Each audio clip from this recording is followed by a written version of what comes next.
Hi అండి. ఎప్పుడు ఒకేలా కాకుండా ఇలా డిఫరెంట్‌గా, వెరైటీగా చేసి పెట్టారనుకోండి ఎంతో ఇష్టంగా తింటారు. దీనికొచ్చేసి ఇప్పుడు మార్కెట్‌లో కొత్తగా రైస్ సేమియా వస్తుందండి. మైదాది కాకుండా. దానిని తీసుకున్నారనుకోండి టేస్టు బావుంటుంది. హెల్తీగా కూడా ఉంటుందండి.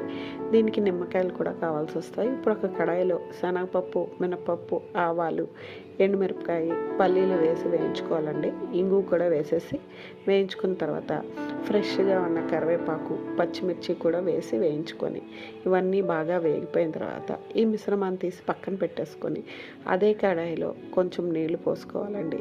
నీళ్లు పోసుకున్న తర్వాత దాంట్లో కొంచెం పసుపు, రుచికి తగ్గట్టుగా ఉప్పు కూడా వేసేసుకోవాలండి. ఇలా ఉప్పు వేసుకొని ఈ మిశ్రమాన్ని అయితే బాగా మరిగించుకోవాలండి. నాదొక చిన్న రిక్వెస్ట్ అండి. ఎవరైనా కనుక ఫస్ట్ టైం నా ఛానల్ చూస్తున్నట్టయితే మీకు వీడియోస్ నచ్చాయనుకోండి లైక్ చేయండి, మీ ఫ్రెండ్స్ అండ్ ఫ్యామిలీ మెంబర్కి షేర్ చేయండి, సబ్స్క్రైబ్ చేసుకొని బెల్ ఐకాన్ ప్రెస్ చేశారనుకోండి నేను పెట్టే ప్రతి నోటిఫికేషన్ మీ వరకు వచ్చి చేరుతుందండి.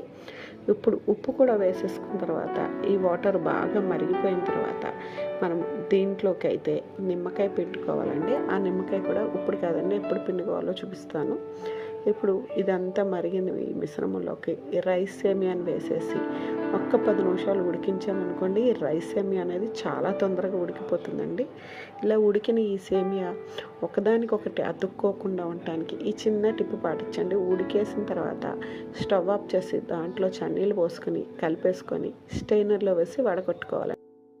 ఈ చిన్న టిప్ ఉపయోగిస్తే సేమియా అనేది ఒకదానికొకటి అంటుకోకుండా విడిగా వస్తుందండి. దీంట్లో ఇప్పుడు వేయించిన పోపు, నిమ్మరసం వేసి కలిపేసుకొని వేడిగా సర్వ్ చేసుకోవడం. వీడియో నచ్చితే లైక్ చేసి సబ్స్క్రైబ్ చేసుకొని ఫాలో అయిపోండి. Thank you.